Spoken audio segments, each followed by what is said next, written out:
Pourquoi un échec doit se transformer en réussite? Les amis, aujourd'hui nous allons voir ce qui fait la force des plus grands entrepreneurs. L'apprentissage. Alors restez bien jusqu'au bout de cette vidéo parce que je vais vous offrir un cadeau qui va vous faire plaisir. Vous êtes souvent confronté à l'échec. Vous pensiez avoir mis tous les ingrédients pour conduire à la réussite d'un projet, mais force est de constater que le résultat n'est pas à la hauteur de vos exigences. Alors pourtant, vous avez respecté tous les jalons, vous avez mis de l'enthousiasme dans chacune de vos tâches, mais c'est un échec. À ce moment-là, vous avez deux réactions possibles.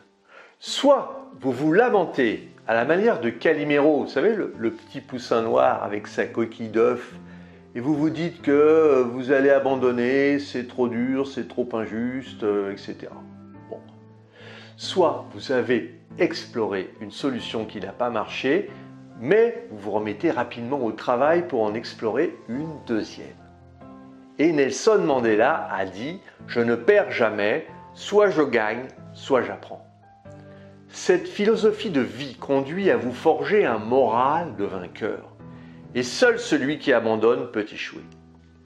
La puissance de ce concept est à analyser en profondeur et retranscrit à travers cette citation de Thomas Edison, vous savez, l'inventeur de l'ampoule. « Je n'ai pas échoué. J'ai simplement trouvé 10 000 solutions qui ne fonctionnent pas. » La ténacité est la principale qualité des hommes d'affaires. Et les exemples ne manquent pas. Walt Disney, par exemple, qui pendant la crise de 1929 a lancé son parc à thème et allait jusqu'à démarcher plus de 300 banques avant de trouver son financement. Votre mental doit évoluer pour intégrer que l'échec n'est finalement qu'une composante de la réussite, une étape.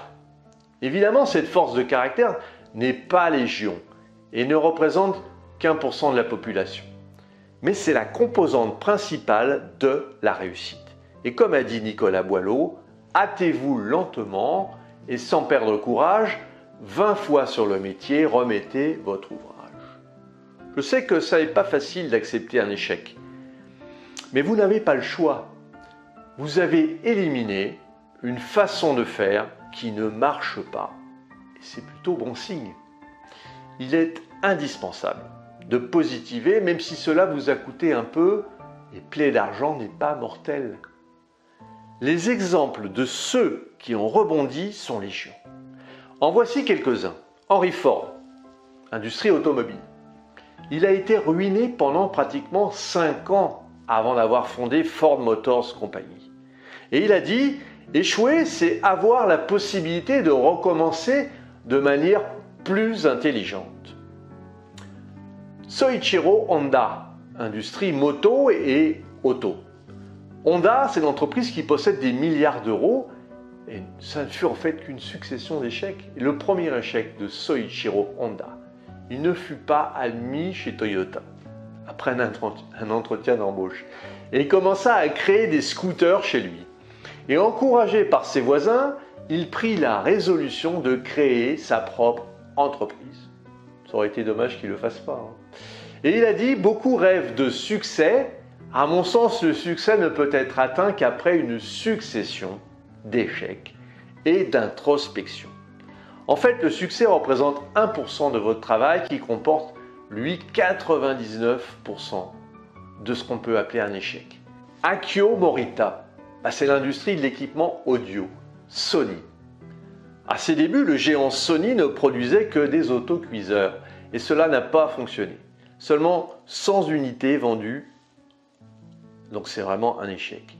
Et cet échec n'a pas arrêté Morita et ses partenaires pour créer une des plus grandes entreprises japonaises.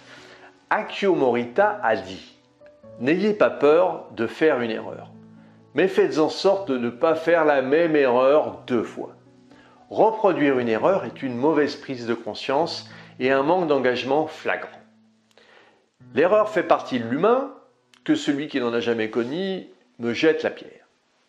La maîtrise des facteurs humains doit être précisément étudiée pour éviter de reproduire l'erreur. Bill Gates, tiens, unité de l'informatique, industrie de l'informatique. Bill Gates a eu un parcours atypique. Après avoir quitté l'université d'Harvard, il créa une entreprise avec son collaborateur Paul Allen. Mais elle fut un échec. Et il a relevé la tête et s'est montré intelligent et persévérant. Et aujourd'hui, vous savez, il a bâti un empire, Microsoft. Il a dit « Le succès est un mauvais professeur. Il pousse les gens intelligents à croire qu'ils sont infaillibles.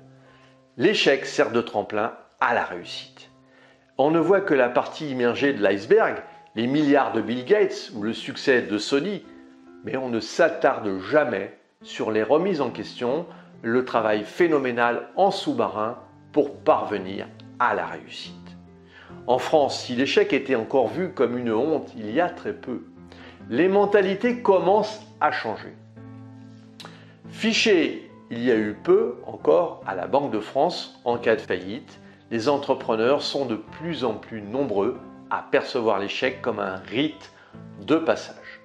La faillite n'est cependant pas un passage. En tant qu'entrepreneur, vous aurez de nombreuses difficultés à surmonter dans tous les cas. Donc ça peut être vendre votre produit, ça peut être manager vos équipes, ça peut être définir son prix. Et apprendre de vos échecs, qu'ils soient grands ou petits, vous permettra de ne plus reproduire certaines erreurs par la suite. Et puis surtout à savoir réagir devant l'échec et rebondir.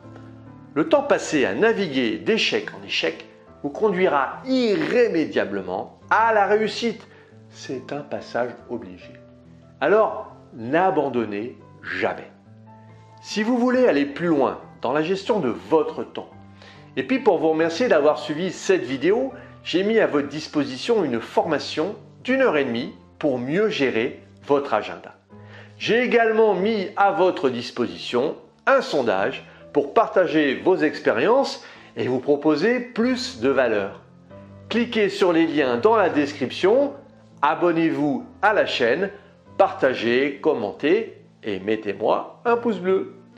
Et puis retrouvez-moi sur le site internet www.lessecretsdechronos.com. Voilà, je vous dis à très vite les amis.